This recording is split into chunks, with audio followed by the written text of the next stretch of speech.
Across the United States, there are places you are not allowed to enter. Not because they are hidden, but because access is restricted. Some are closed for safety, others for security, and some remain off limits long after the original reason disappeared. These are America's no-go zones.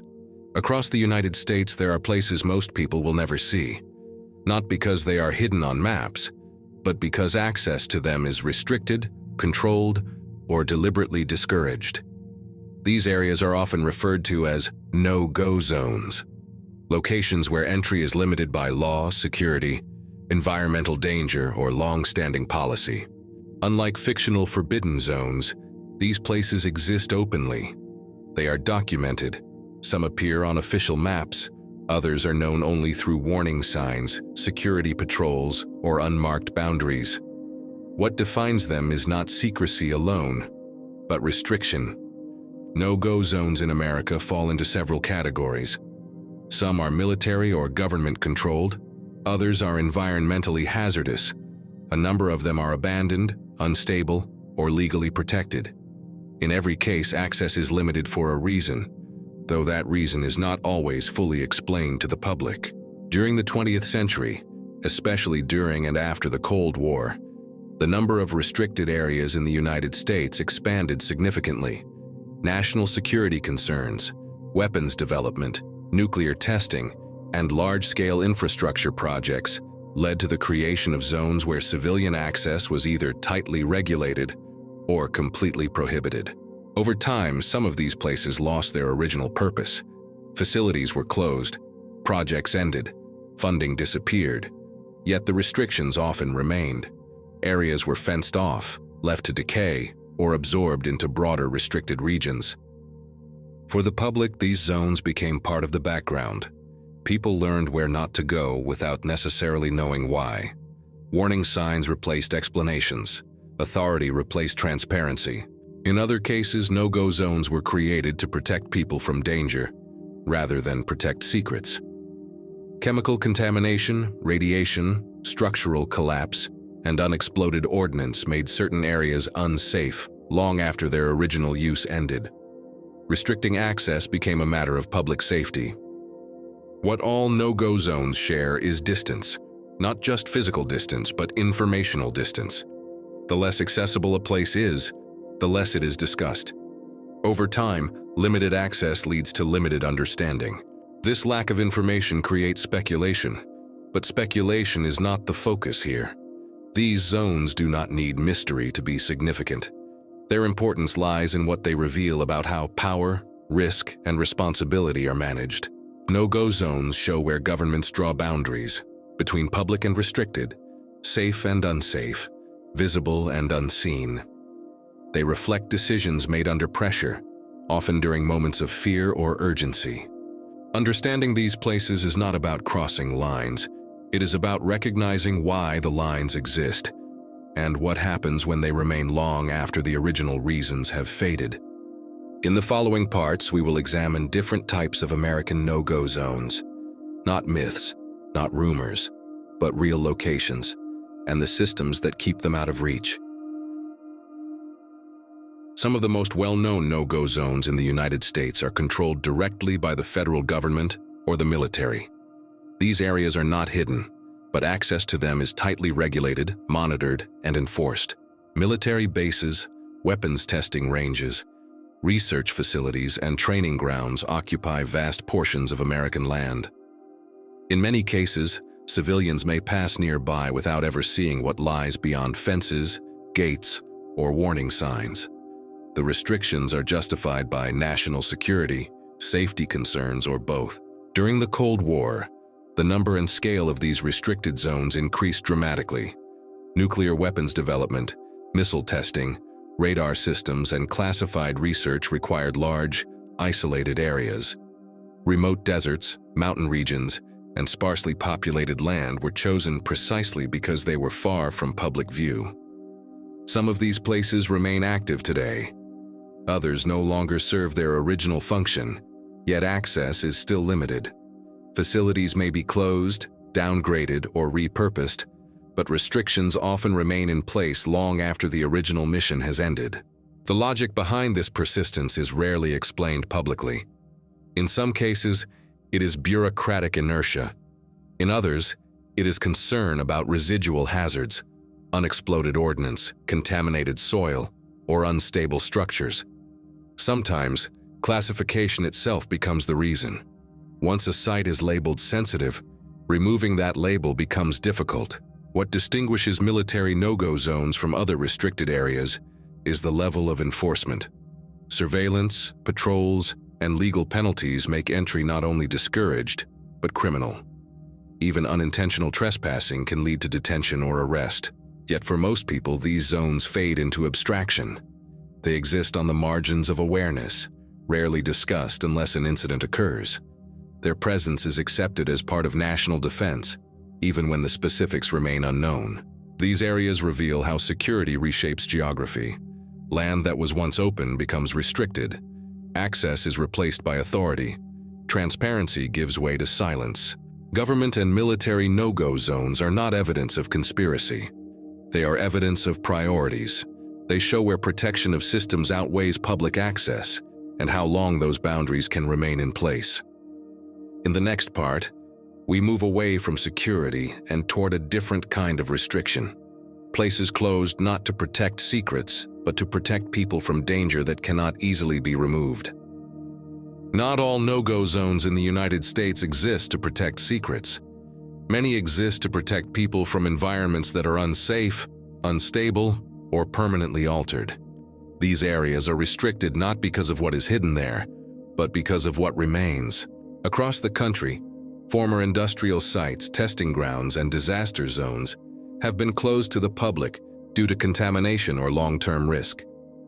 Chemical spills, radiation exposure, toxic waste, and structural instability can render land dangerous for decades.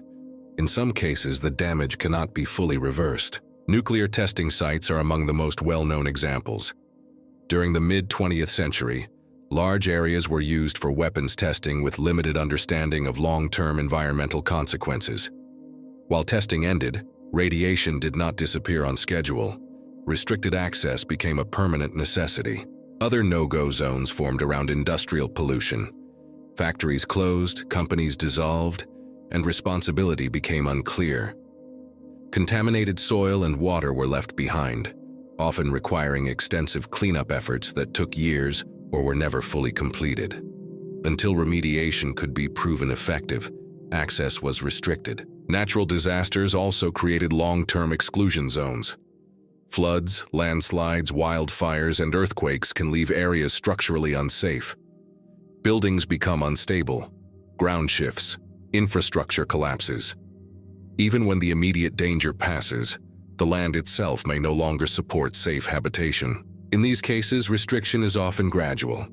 An area may first be declared temporarily unsafe. Over time, temporary closures become permanent. Signs replace explanations. Fences replace access. The public adapts. What makes environmental no-go zones particularly complex is the uncertainty surrounding them. Risk is not always visible. Contamination cannot be seen with the naked eye. Structural weakness may not be obvious until failure occurs. As a result, restrictions rely heavily on trust in authorities and experts. These zones also highlight a broader issue: the long-term cost of decisions made under economic or political pressure. Many hazardous areas were created during periods of rapid development, war preparation, or industrial expansion. The benefits were immediate. The consequences were deferred. When danger cannot be eliminated, isolation becomes the solution. Environmental no-go zones are not dramatic.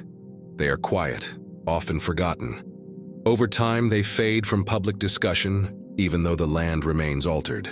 They serve as reminders that some boundaries are not about control, but about containment. And once established, those boundaries can outlast the reasons that created them. In the next part, we will look at places restricted not because they are dangerous today, but because they were left behind. Abandoned zones where access is limited due to decay, instability, and unresolved responsibility. Some no-go zones in the United States exist not because they are actively guarded or environmentally toxic, but because they have been abandoned and left in a state of permanent instability. These areas were once functional: towns, facilities, military installations, or industrial sites, but were never fully dismantled or safely restored. Abandonment creates a different kind of risk. When buildings are left without maintenance, they deteriorate in unpredictable ways. Floors collapse, roofs weaken, asbestos, mold, and exposed wiring become common. Underground structures flood or shift. Over time, the danger increases rather than fades. Many abandoned government and military sites fall into this category. Facilities were closed quickly, often due to budget cuts, strategic changes, or political decisions. Equipment was removed, personnel left, but full demolition or remediation was considered too costly or unnecessary. Access was restricted instead. Fences, warning signs, and legal barriers replaced active use. Responsibility became diffuse. No single agency took full ownership of what remained. These places entered a gray zone, neither operational nor fully erased. Abandoned towns present a similar pattern. Economic collapse, environmental damage, or forced relocation emptied entire communities. Houses, schools, and infrastructure were left behind. Over time, decay made re-entry unsafe. What began as neglect became a safety issue. In some cases, abandoned zones attract curiosity. People attempt to enter out of interest or exploration. This often reinforces restrictions, as accidents and injuries highlight the danger. Legal consequences follow, further solidifying the no-go status. What distinguishes abandoned no-go zones from other restricted areas is silence. There are no active warnings beyond physical barriers, no public updates, no timelines for reopening. The land simply falls out of use. These areas reveal a different aspect of how boundaries are maintained, not through force or secrecy, but through neglect and uncertainty. When responsibility is unclear, restriction becomes the default solution. Abandoned no-go zones also challenge the idea that access will eventually return. In many cases, it does not. The cost of restoration outweighs perceived benefit. The land remains in limbo. These places are not hidden, they are simply avoided. In the final part, we will examine what all American no-go zones have in common, and what they reveal about how control, risk, and responsibility are managed over time. America's no-go zones reveal a story about how authority manages risk over time, with origins in national security, environmental safety, infrastructure failures, or emergency planning. These zones typically have clear logic for their creation, providing limited access to prevent harm, protect systems, or manage uncertainty. Changes in boundary visibility occur when a willingness to revisit exists. Over time, reasons fade, programs end, threats diminish, and facilities close, but restrictions often remain. The persistence of no-go zones arises because maintaining boundaries is easier than opening them.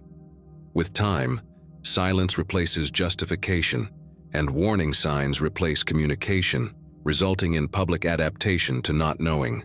These areas reflect responsibility distribution among agencies, creating ambiguity and creating barriers during decades-old decisions that still shape access today. No-go zones reveal how geographic control can be used to delineate between allowed and forbidden zones without ongoing dialogue. In conclusion, understanding no-go zones requires acknowledging their origins and purpose. They challenge assumptions about temporary decisions, emphasizing the importance of determining the motivations behind boundaries regardless of their duration. No-go zones reveal the power of geography in shaping limits without open dialogue.